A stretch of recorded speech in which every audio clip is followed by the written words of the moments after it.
You're listening to The Culture Clash.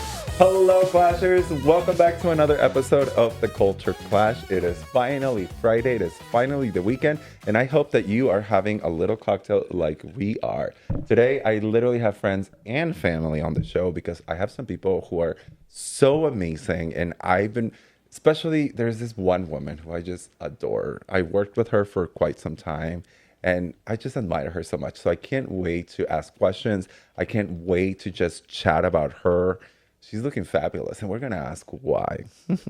We also have somebody within the city who is making the city better every single day with events that he's planning, with everything that is going on. And we're going to be asking all of the good, all of the bad that comes with creating events. And of course, all of the criticism that you bitches at home have to do and have to say simply because we're doing events. But that's okay. That is okay. I'm so excited to have you. And without any further ado, please help me welcome. She was named 100 Rising Stars here in Cincinnati. She is the sales director for La Mega. That's right, 101.7. She is a mother. She is also a business owner of Latina Entrepreneur Academy.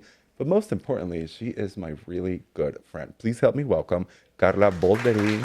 Hi, Karla. Hola. ¿Cómo estás? Muy bien. 101.5. 101.5. Luis, please. Hello. I worked there for how long?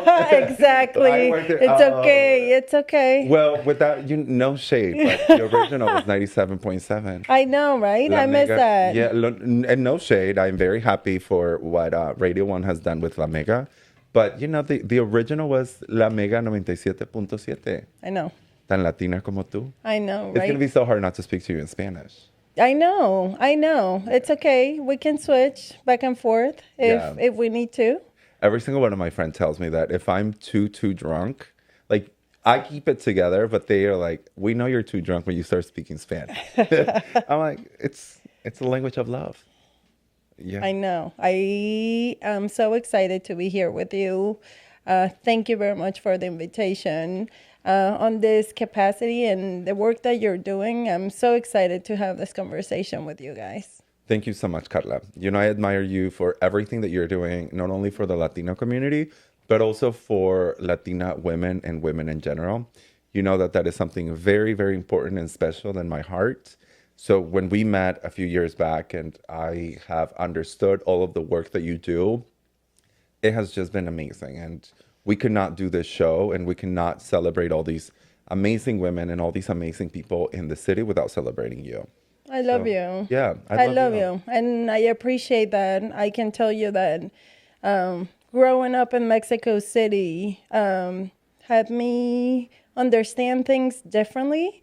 And one of the things that I had to learn to understand here in the States is that representation does matter.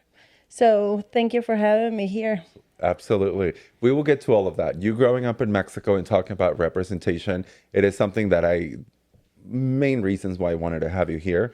But I also have someone over at the Bloom OTR bar who is also doing amazing things for the city. He is working with one of the biggest companies here in the city, making especially over the Rhine better. 3CDC. He is the director of sales for 3CDC. Please help me welcome my friend Zach Kelly. Hi. Hello. If you start talking to me in Spanish, I will be confused. And that is the answer. Wait, have you ever had a Latin lover? Absolutely. Okay. Have they ever spoken to you in Spanish? You know what? If you did, I had nothing to say. And that was enough. And that was fine. You say, yes, papi. I take said, your wallet." okay. That sounds good to me. We love.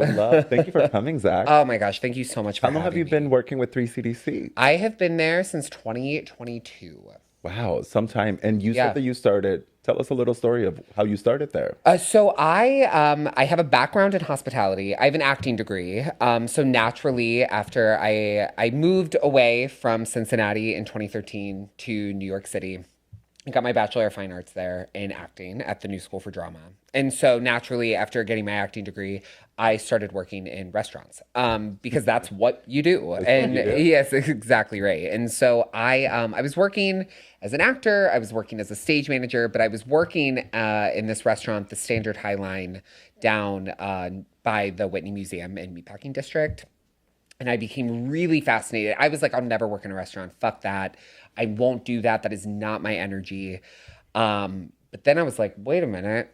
I talk a lot of shit and I'm actually not bad at this. And I worked pretty much on the door solely. I've never been a server, never been a bartender. You were hosting? I was hosting. I was the girl at the door. Yeah. love. And I really was like, this is a nightclub. And they were like, nope, this is a full restaurant. So you can't tell people no, you can't get in because you look disgusting. And I was like, no, I can't say that. I can say that. I love that. So I worked my way up there and I became the maitre d' hotel of the Standard High Line and oversaw the host program. It was a 264 seat restaurant with 4 dining areas. It was gigantic. And then COVID happened and like kicked me out of restaurants, closed, the hotel completely shut down for a minute. And so I left New York and thought I was coming home for a week and came home for 6 years and never went back when I left after COVID. And so while I was here, I was really looking to anchor myself somewhere. I wanted to get back to work. I was tired of being at home. And so I started working in restaurant management here in Cincinnati. And I was like, I'll get a maitre d' job here. Maitre d's don't exist in Cincinnati. Maybe at Ruby's, maybe at what used to be Orchids, but not in restaurant proper culture that exists right now. And so I started working in restaurant management and was like, look, I had a conversation with myself in probably spring of 2022 that was like, I love our guests. I do. And I love working with people. I fucking hate food. I really hate food service. I found it so challenging to make cold spaghetti matter to me. I just did, your food takes a little bit longer. Yeah, it's fucking busy, And so I was looking for a lot more of a rooted humanity where I would have an opportunity to really work with people as Zach versus as an employee of a restaurant. And so I left with no plan. And a friend of mine reached out and said, hey, we're hiring for a sales coordinator. And I said, sure, let me look into it. And joined the team there and have now been there since July of 22. And many, many events that you have organized. Quite a bit. So my team specifically hosts, we oversee 7 civic spaces in downtown Cincinnati. My team specifically focuses on working with partners to bring in other events. So where we actually connected the first time was at a Cincinnati Public School event at Washington Park. But we also oversee 6 other civic spaces. So utilizing partners and ways that they want to activate our civic spaces. How can we make sure that that's cohesive and goes off without a hitch? And so my team kind of works on the back end of that. So I oversee about 500 rentals a year. But it's an incredible time to be able to be kind of in the thick of all of the activations that are downtown. Absolutely. And just to see OTR growing and thank you for everything that you do. So you are the person, if anyone is looking to create or throw an event downtown, yes, they can reach you. Call me. There you go. Take a look at me. Yes. The success, I am a jack of all trades. This is something that my boss says to me quite a bit about our team in general, is that we're a jack of all trades, we're a master of none. There is no way, shape, or form that we are the master of any kind of programming slate that exists, right? It takes other people that are more talented in these fields, that understand the way that these work. We have venues, we have spaces, we can facilitate space. So it takes those partners that have that, that like-minded mindset to be at the table with us. Absolutely. But we also need people that can let us believe in our vision and that you can bring our vision to life. Yeah, and I'm always down to turn the party. I'm always down to turn a look at the party. And so, I think ultimately what excites me about what we do and about the way that I get to work with all of these different organizations like La Mega, like Cincinnati Public Schools, like a number of other organizations that we work with, is that, really when we strip it all back, everybody is working towards a common goal, and it's to make an activation successful, right? That is exciting to feel that kind of camaraderie. And so it's challenging, but it is also incredibly rewarding. Very. And so, to be able to take a step back and look at that in retrospect is really fucking cool. I'm really, really lucky that I get to work with all the people in Cincinnati to make that happen. Absolutely. And one of the things that we really try to focus here on the show is really connecting people. And one of the things that we just found out is that Karla and Zach have actually worked together on Yeah. an event that I have been a part of. And small world, La Mega every year. La Mega is a Spanish radio station, the most important Spanish station here in Cincinnati and all of the tri-state. They have been around since 2009. I think it was A little. when I joined 19. They have been around for 16 years, so it's been a while. But yeah, and it's the only Hispanic radio station or Spanish radio station, as a matter of fact. And the staple in Latino communities. I really believe that in all of the things that I have done in my life, and trust me, I have had many jobs. I've been a teller. I mean, you asked, I've been everything. I thought you were gonna tell us you've done everything, which I Yes. believe. I love it. Tell us more. Tell us more about that. What have you been doing? But I never got a W-2. That part, absolutely. Nobody needs to know. Yeah, the banks don't need to know. 9 out of 10 jobs I have done, I've gotten a W-2. Good for you. We'll tell you the 10th one after hours. Okay. That's exactly okay. Yeah, but La Mega truly, I really believe that it is the crown jewel to everything and anything that I have done.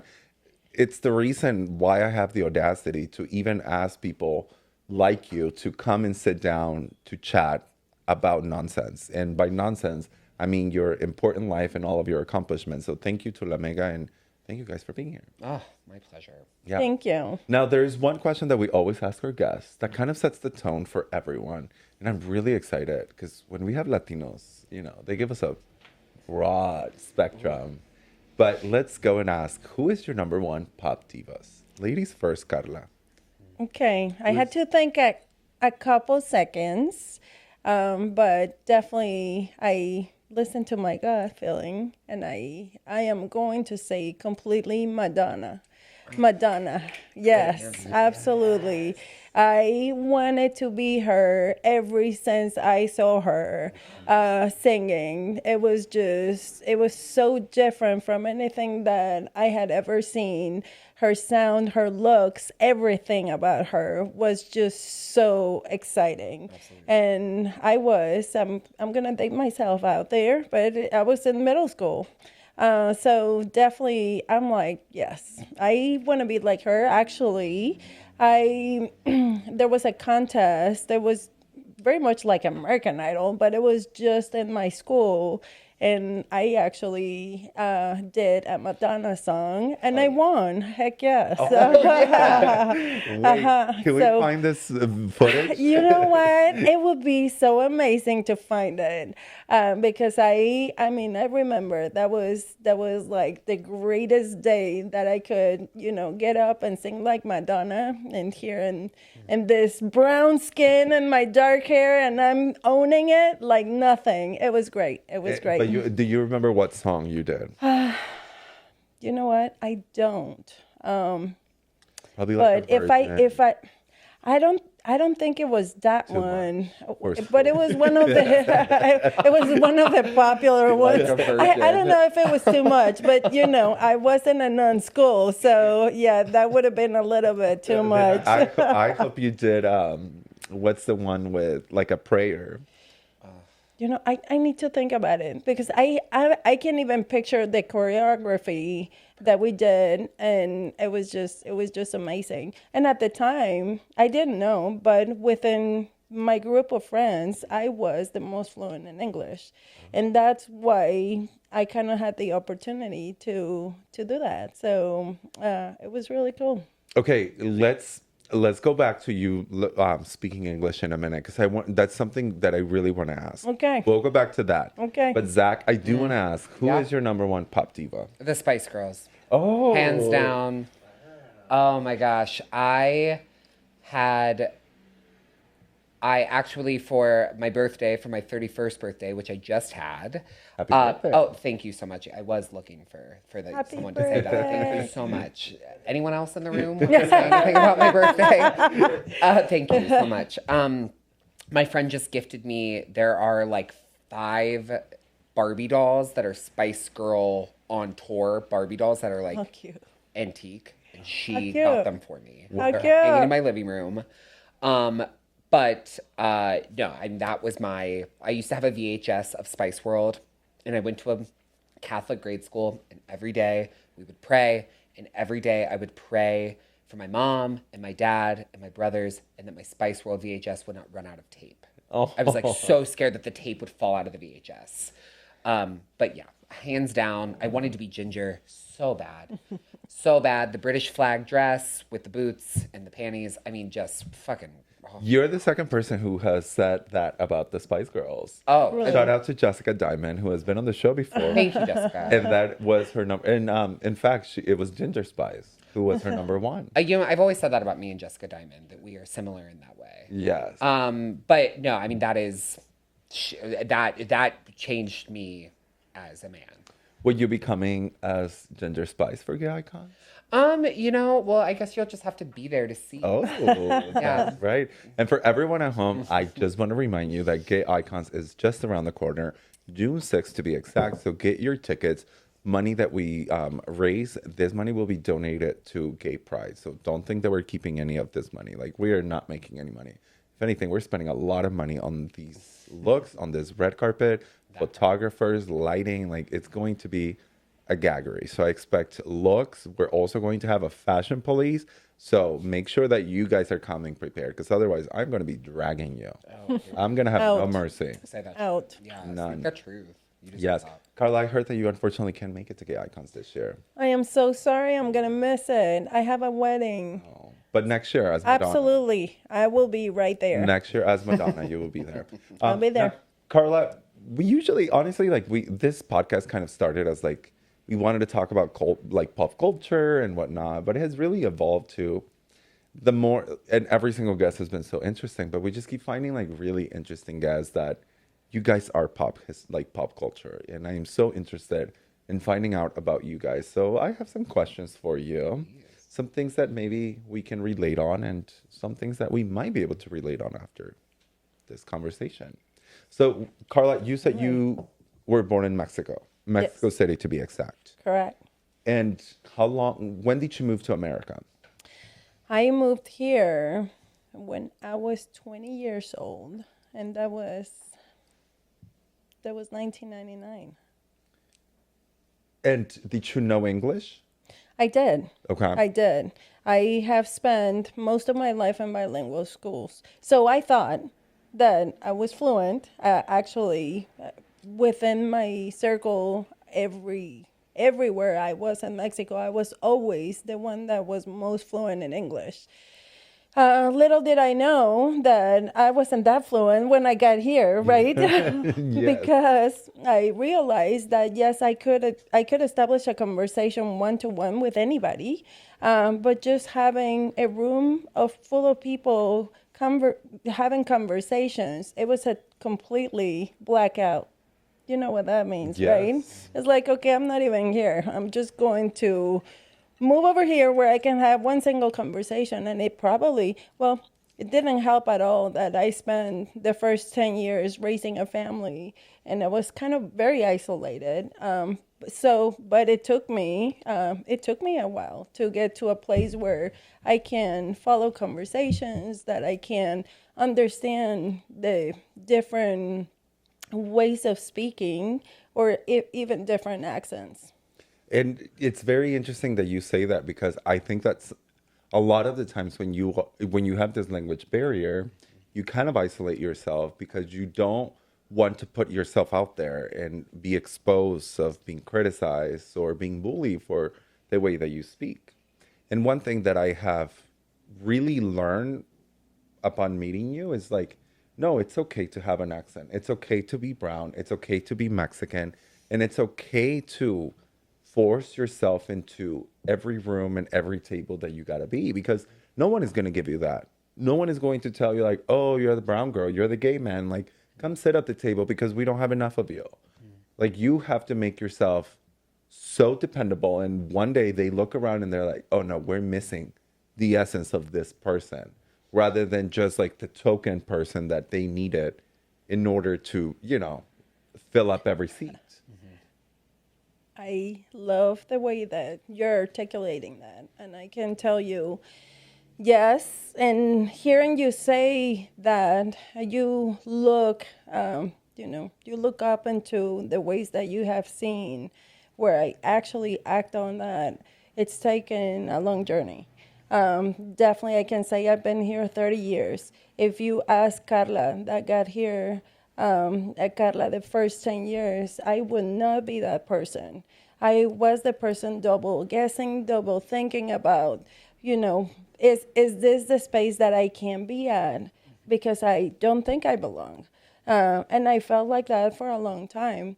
And it took a lot of things to build up to where I am today. And to you, and going back to that representation theme, I have had the opportunity where some people tell me, you know what, the fact that I saw you, that you were part of that group, that you were up there talking to a crowd or an audience, that you're involved, that you're engaged, and that you're so proud Latina, really it's an inspiration. And it's really exciting for me. I love it. And I will take that role anytime. That if me doing that is going to help 5%, I take that. And I take that with a lot of pride. Oh, that I'm amazing. That is so beautiful. And to piggyback on that, you have an entrepreneur academy that you help Latinas really get start on their business, and not only Latinas, Latinos too, because we have had meetings with you, and you kind of give me homework on, hey, let's start this, let's do this, and you really are just always looking out for people to grow their businesses and to not be an employer, or not to be an employee, but to grow your business and be an employer for others. Yes, I think that to me, the most important piece, because as part of my story, is becoming economically independent. And through my journey, I have found a lot of success within entrepreneurship, whether it's helping people through entrepreneurship, seeing the stories of people that I have helped from the ground up. So definitely, I'm a huge advocate. Just what I tell my Latinas is I really don't care if you do not open a business. What I do care is that if you understand that you have some value and that you can offer that value to somebody that is looking for exactly what you can offer, you have a perfect match. And that's what happens with successful businesses. There's some need out there that you can fulfill. You just need to find it. That's amazing. And you said something about financial independency for, especially for women. In the time that we are living in today, it is so important for everyone and anyone out there to be financially independent and to be financially free. Because I personally know some people who are in very rich relationships, right? But every money is controlled by the household, and it's like, what do you have? And it's kind of like that Sex in the City, like, remember Sex in the City, the movie, where she came in and found herself locked out of her apartment, and now her husband or her ex-partner was like having a big expose of the jewelry he had given her. So as women, as gay men out there, as anyone out there who is in a relationship, financial freedom and financial literacy is the most important tool that you can have to be the best version that you can be. I really think so. Yeah. Because then your decisions do not depend upon, that financial tie, right? Then it's all about you want to do it or not.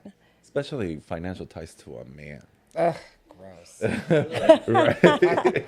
Yeah, no, thank you. Nope. Stupid. Gracias. I love how the men were actually the See, ones like, well, and I will tell you, I don't know where in my upbringing I really have a hard time asking for things. I really do. I don't like to ask for anything.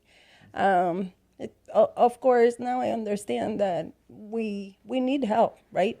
And we know we need to help each other, but definitely, specifically talking about money, I don't want to be asking anybody. I just want to spend it. Yeah. Period. I appreciate that. Listen, my mother will not like me calling her out, but my mother grew up for a very long time, always depending on my dad, right? Like, she was the one ensuring every money that came in and every money that went out. She was the one making payments, water bill, electric bill, like everything. And every month it was like, oh, let me sit down with my husband and tell him everything I did, right?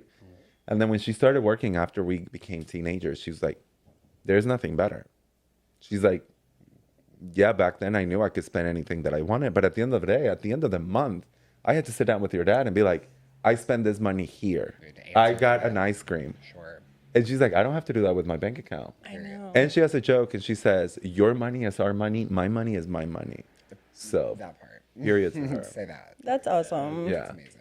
So women, get financially savvy. Stop depending on your man. You heard that. Or your woman. I don't care who, whatever. You can do it. You can do it.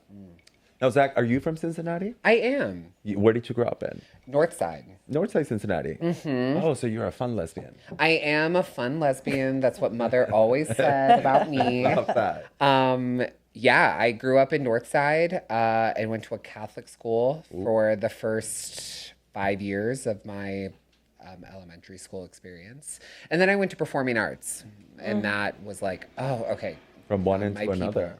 Yes, yeah. Okay, but being Catholic, I grew up Catholic. That is performative arts, girl. Oh, absolutely. The church, Oh, the gown, 100%. the smoke, the candle, the whole buffoonery. The incense, Yeah. yeah, Oh, yeah. the communion, Yeah. the choir. You cannot tell me that's not a drag queen. Oh no, I absolutely. I was gonna say the priest all he needs is a wig, but sometimes they don't wear wigs. Depending on who, Yeah. and depending on what look they're turning, and at whatever party they're celebrating. I love that. Yeah. What look they're turning. Always, Whatever yeah. gig they're doing that year. Well, yeah, we're doing a 12 o'clock mass on a Christmas I Eve. love it. You gotta be Okay, I have a 12 o'clock call time. You need something special for that. Yeah, I'm turning the party. I'm gonna leave church tonight at 2 a.m. Well, let me get fucking lit up for that. Yeah, and the priest that's is coming down insane. with a gown. It's Yeah. the Met Gala of the church. That's exactly right. I was also just actively uninvited to my parents' family Christmas this year. Oh no, sorry, because I just talked about What? the Catholics. That's all I'm speaking on. That didn't really happen. You guys were so supportive, though. Thank you. I know my family is incredible. Thank you guys so much. No, I am. We were getting ready. You guys were like, okay, T, you don't have a family. Say that. That was more. No, I have an incredible family. But my grandmother will set herself on fire after listening to this. Oh, hey, fine. Grandma. Hey, Grandma, go for it. She's gonna. Yeah. She's gonna. Be, Cheers to that. Yeah, I love the Catholic. I don't know if the word is love Catholic. I love the Catholics. I love That's the a hard faith. stance. I do love the faith. Absolutely. Yeah, and I have nothing against the faith, and yeah. You know, I think I have nothing against any faith. Yeah. And the freedom to be able to access any of that or practice any of that is so beautiful. I think growing up, I have two exceptional, amazing parents that has supported me as a queer man growing up as a very flamboyant child into a queer man. I'm in an incredible family. I have two way older brothers, 50 and 44. Oh. I'm only wow. 19.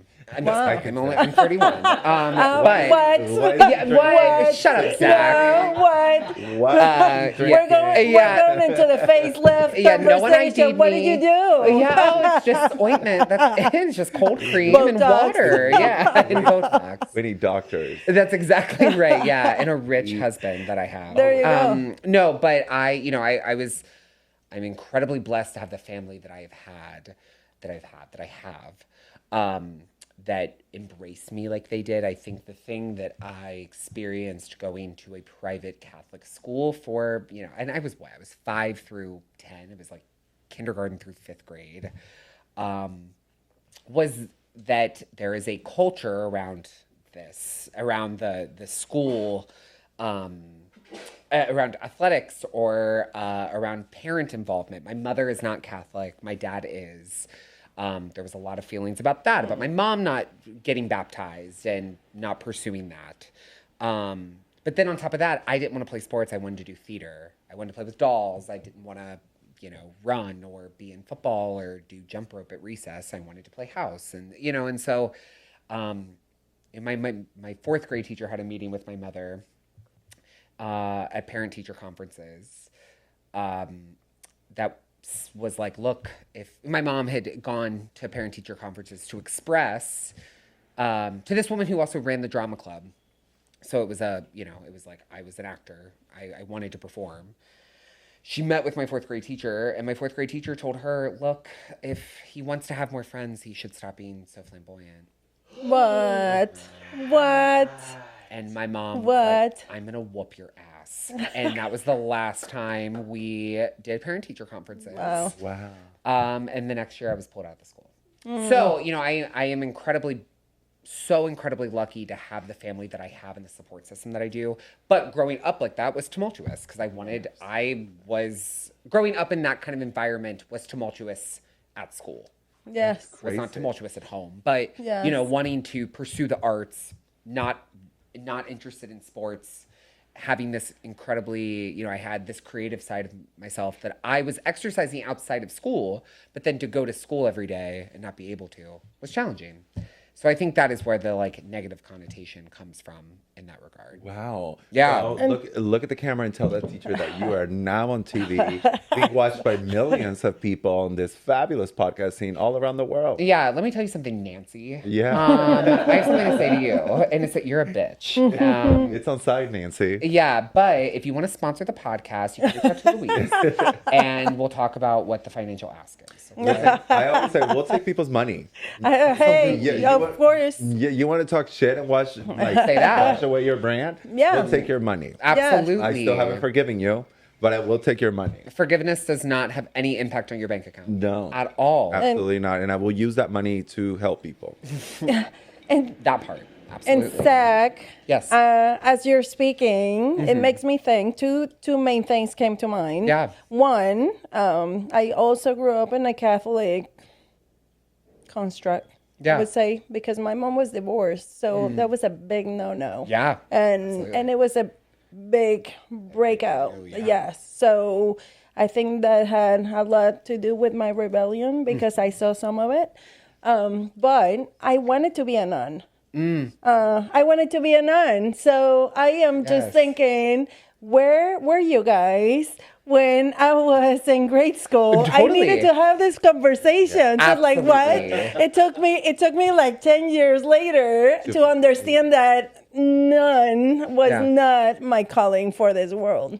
That was one. And the other thing that I actually was having this conversation with somebody else today that it keeps coming up, and is how we get bound by the social construct, right? When you talk about the whole dynamic and the sports and all that, and in Mexico, we don't do that. Yeah. So I'm not saying that you would have less issues, but at least it's just the fact that we do get so bound with that social construct wherever we go and the dynamics that come from it. Absolutely. It's so crazy. It is. And, I think what's interesting is then, flipping the script and going into, I went to School for Creative and Performing Arts into the in my sixth grade year, and I ended up saying through graduation, is that in that realm of things, you have stage moms, you have impassioned parents that believe that their kid is the most talented. That's a whole other kind of construct of nonsense. But I think what I always appreciated about showing up to that table as an 11-year-old, why am I showing up to any table at 11? But, it was judged based on your talent and how much you wanted something versus you talk a little fruity, or you swish your hips, or you gesture a lot. You're too much. Yes. That's what I get. You're too much. Absolutely. I'm like, yes, I am. Welcome to Of my course life. I am. Absolutely. Uh-huh. Absolutely. Growing up in Mexico, I have always said that Mexican culture is the gayest culture that exists until you add religion to it. If you think about albur, right? Albur, it's Mexican jokes that has everything to do with gayness. Okay. If you think about gay, like Mexican culture, like the colors, the art, the buffoonery, it is all intertwined with queerness and gayness until religion shows up and tells everyone, no, you have to hate anything that is feminine like. Anything that is masculine is good. Anything that shows any type of feminine, that's no good. Yeah. Right? So, like, for example, we have one of the best songwriters, performers, probably in the world, Juan Gabriel. Juan Gabriel. Juan Gabriel was a flamboyant, unapologetic man, one of the best songwriters of our time. One of the, I mean, and every time an adult, every time there is a party, regardless of what age, when you get drunk, you end up with Juan Gabriel. So when, That I can vouch for Is that right? Yes, Okay. yes. and I'm Okay, talking- understood.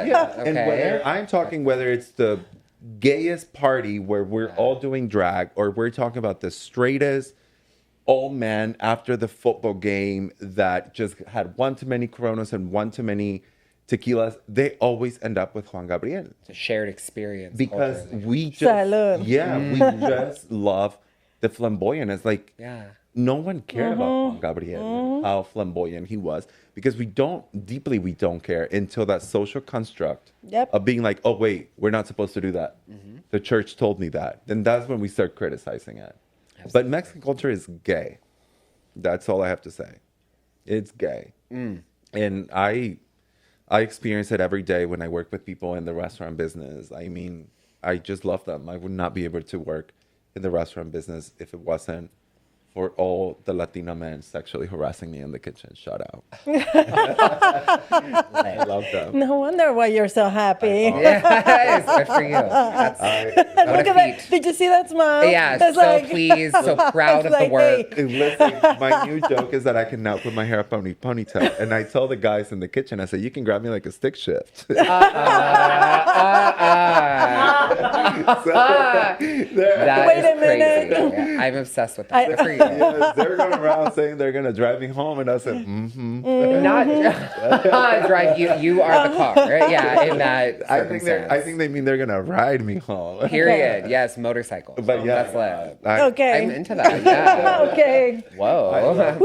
I love Mexico. Now, Karla, I want to talk to you about something that I asked for permission before we Okay. started filming. Okay. You look like you have been touched by an angel. I look rested. You look very, very rested. So, someone tell me you were resting in the operating room. Period. You look fantastic. Gracias. Is there anything you can tell the clashes that you might have had done to your face? Well, yes. So, for those that might be wondering, let's just start with how old I am. I am 50 years old this year. I have 3 children, 50 years old, Karla? 4 grandchildren, and yes. So we had this conversation. I actually had a facelift last Okay. year, a long time ago. Also bound by the social construct, and especially because I like to look good. I like to maintain myself. I like to show how I feel inside. And a long time ago, it didn't happen that way. So I make sure that I can portray the energy that I have inside. So yeah, I got my, I started looking into Botox. Everybody was doing Botox. I was like, I'm not doing that. I always go to the top. So what's the top? Hey, just come and pull this stuff up and make me look how I feel. So yeah, we talked about it. What was it, like a week before I got it done, right? Yeah. We shared some experiences Yeah. to say, yeah, I am completely okay with that. I love it. Do I look 50? You look fucking phenomenal. I don't know what I'm not a good gauge of that. I don't know what 50 looks like, but you look fucking exceptional. This is what 50 looks like, And it's so okay? good. And just going back to my pop icon, And Madonna has done it. They've done it. Look at them. It's just amazing, right? I every time that I have done something to to feel the way I feel, especially when things just don't look right to me, has add a little bit of that, building that self confidence. So definitely, I'm all for it. I'm all for it. And that is the reason why I wanted to ask you. I don't ever want to talk about women's looks, but I always want to talk about women empowerment. And like you said, sometimes when a little lift, a little here and there will make you feel a better version of yourself. And when you are the best version of you, that is the version you provide to the world. And I have shared with you that I've also been touched by an angel. In fact, I have shared this information before, and I make them cut this information. But Here we go. Yes, but now we're gonna put it. I've had a nose job a few years ago, and same like you said, I wanted to make sure that this was something that was done for me, that would make me feel better, and not because someone else was telling me that I need it. And the reason why I wanted to talk about plastic surgery is not to glamorize it, but to normalize it to anyone at home who is thinking about doing it, who has done it. It is you, your body, you do whatever you want to feel better about yourself, to present the best version of yourself to me and to the world. Because when you put that out there, the best things happen to you. Don't ever do plastic surgery because of a boyfriend telling you you need bigger boobs, or because they're telling you that you are too big or you're too that. You are just perfect the way you are. But if a little nip and tuck here and there will make you feel better, I'm all for it. Absolutely. All for it. I think so. Yeah. And I'm so glad that you brought it up, and especially when you're talking about empowerment, right? Because we are so bound by the social construct. Social media bombard us all to what we should be looking like, what you should do or you shouldn't. And that decision is so personal. We had this conversation, and I have this conversation every time that I have the opportunity to tell somebody about my journey, because everybody will tell you you didn't need anything, Yes. right? Nobody sees your face more than you do, right? Yes. Or your body or whatever is it. So you can't wait for somebody else to make that decision. You know yourself, and you know what you want to portray. So, and if you want to change it, change it. If you don't change it. That's fine. But also, if you don't want to change it and you're fine with yourself, don't come up here judging other people. Because the perfect example is Madonna, right? She said, yes, it is clear that she has been touched by an angel to keep up with the appearances, is to keep up with whatever it is that you as society, as us as society, want her to look like. But if it's not done to your liking, and if it's not done to the way that you want it, then suddenly you have an opinion. Yeah. But then you have other people who have never gotten anything done. You see them on the red carpet, and suddenly you also have an opinion. So once again, people are going to have an opinion regardless of what you do. So what you do, it's up to you. And if you are going to go to plastic surgery, make sure you do your researches. Make sure that you go with the best of the best. Think about it twice. And if you have already decided, do not let anyone interfere with telling you you should not do it. You don't need it. You don't need this. You don't need that. Girl, you do you, okay? And feel beautiful regardless of what you look like. Absolutely. So Zach, have you ever had any plastic surgery? I haven't. How do you feel about it? Oh, please. Yeah. Your body is your body. Yeah. You know what I mean? The fact that anyone would have an opinion on anything that you do, point blank, is like, get out of my business. But specifically, I sure can. I'm gonna talk to the mic. I'm gonna talk to the mic now for my hot take. But no, I mean, your body is your body. Your body is your body. Yeah. You do you. You owe nobody anything No. at all. No one. In general, maybe your parents, if that's what it is for No. you. You know, like I don't. Live and let live. 100%. Yeah. I feel like, and maybe this is just because of who I am in my life, in the relationship I have with my mother, I feel like I owe her a call to be like, girl, I'm going out tonight. You know, I'll let her know what I'm up to. Let her, keep her in the loop. But other than that, I know I owe no one an explanation as to why or how or who or when. in any aspect of my life. Nothing. You would have been such a good mom to a gay man. Really? Yeah, Yes. you would. Yes. It's so funny because the Voted. women that we always see as like, you would have been a great mom, they never have gay kids. Or they end up with a lesbian, which no shade. Damn. I'm like, well, so far, I don't know. We'll see. But Yeah, see We'll how it see. turns out. But Hey. see, like, there is the gay kid and there's the fag child, you know?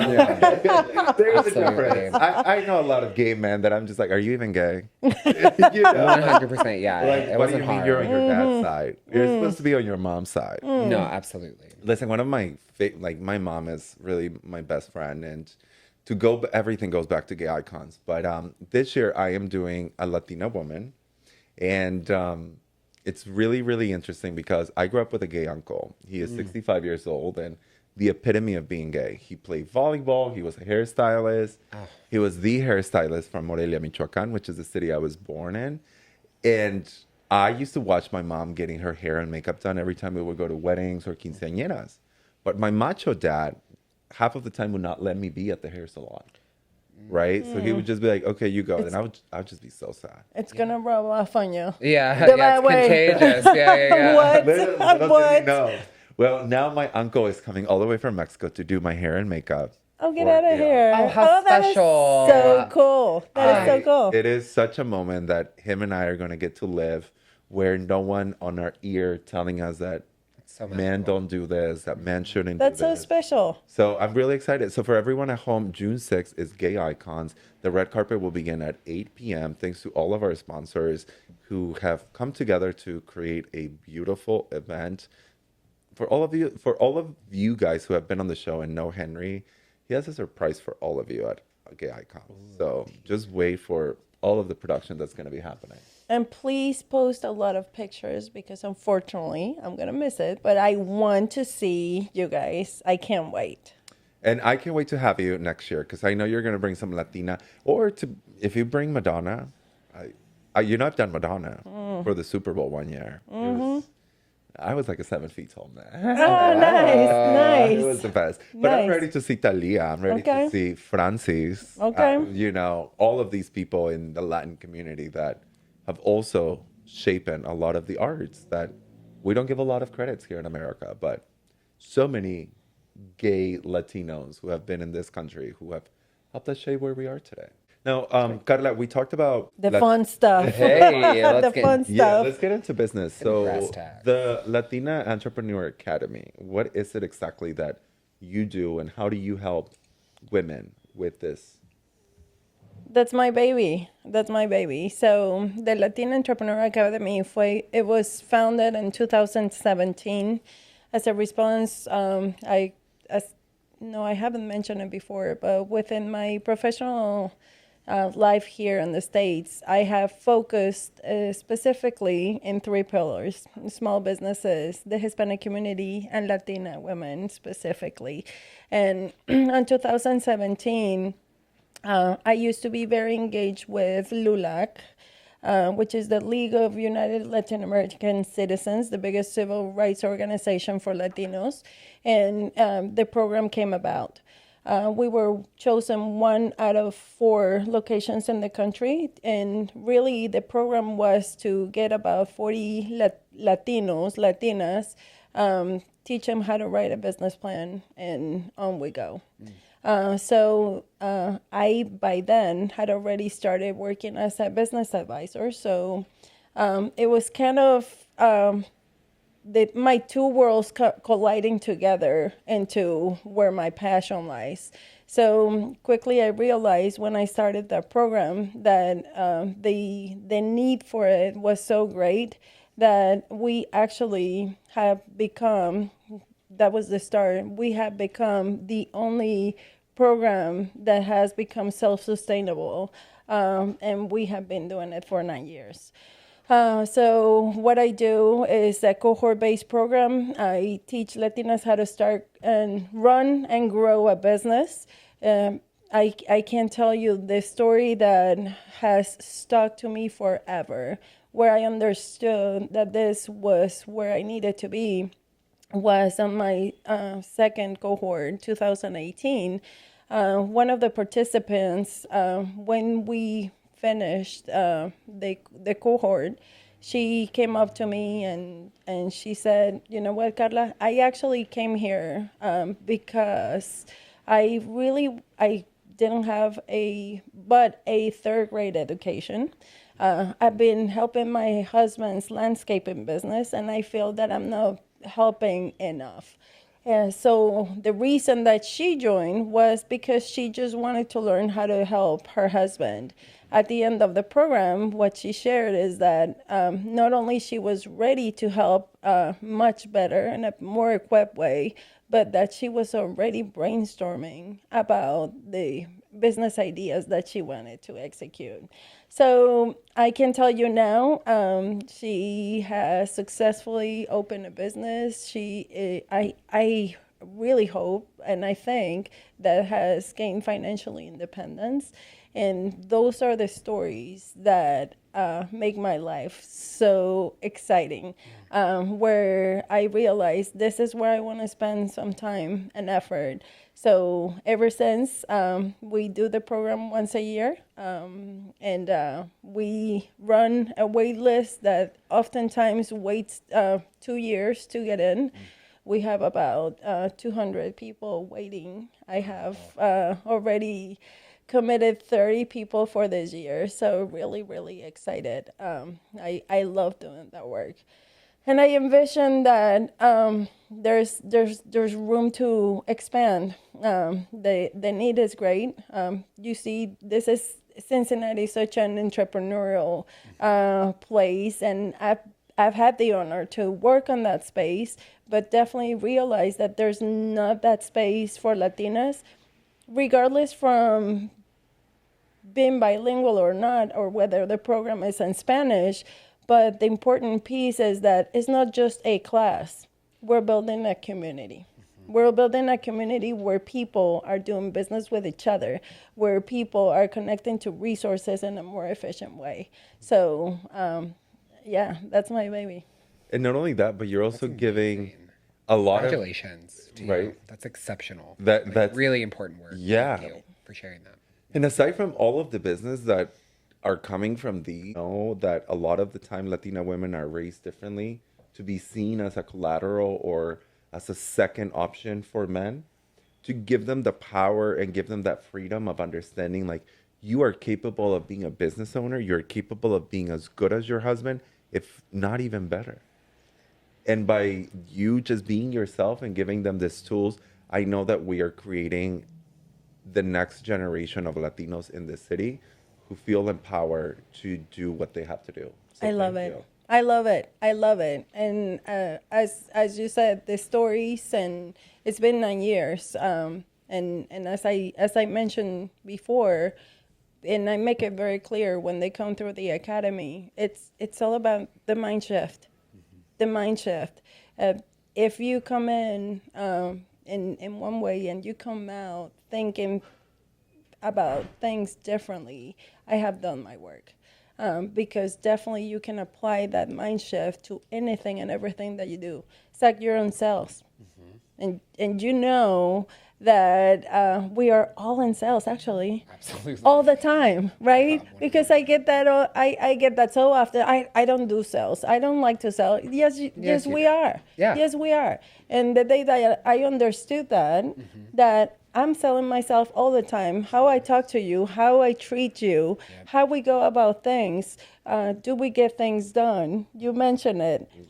You know, if somebody talks about doing work with Karla, you better know that it gets done, and it gets done the best way. So those are things that are very intricate from, doing successful businesses. So I love it. I love it. I've never met a woman with bigger balls than Karla. Good. Not I Karla. love big balls, Karla. That's great to We hear. love big balls. So a strong woman. That is like my I do favorite too. Salute to that. Ah, cheers.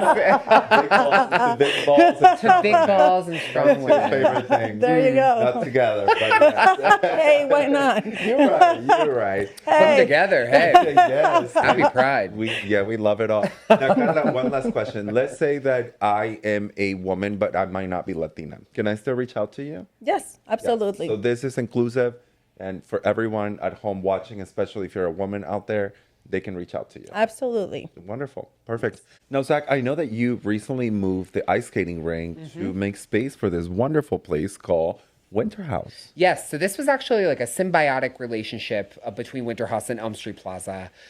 So we moved the UC Health Ice Rink presented by Fifth Third down to Elm Street Plaza, much more of a patron-friendly experience. So not only is the ice rink there, it's 2,000 square feet bigger, but there's also, it is much more hospitality forward.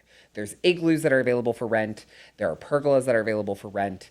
The rink itself has more accommodating space. The warming tent is bigger this year, and sorry, in general, but is, you know, all of that to be said, it is much more of a patron-friendly experience. When it was at Fountain Square, while it was a community staple, it capsized the square. So if you weren't there to skate, you weren't there to do anything else. Whereas Elm Street Plaza, you cannot skate, like myself, and go there and have a cocktail and hang out with your friends in the igloo and never step foot on the ice. And it's still an incredible experience. It's a beautiful space. Thank you so much. I love it. Thank you. Yes. Our development team and our events team have worked really closely on that over the last year.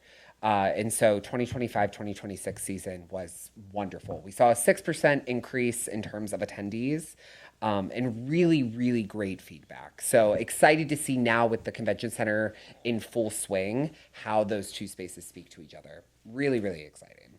Absolutely. One of my favorite events when I worked with La Mega, which I worked there for 3 years, was definitely the ice skating rink. Only because, and I can tell you this from someone who I grew up here. I moved here when I was 12 years old, and both of my parents were working a lot, you know, and events like the ice skating rink was not even like on the idea of bringing your kids out on the weekend.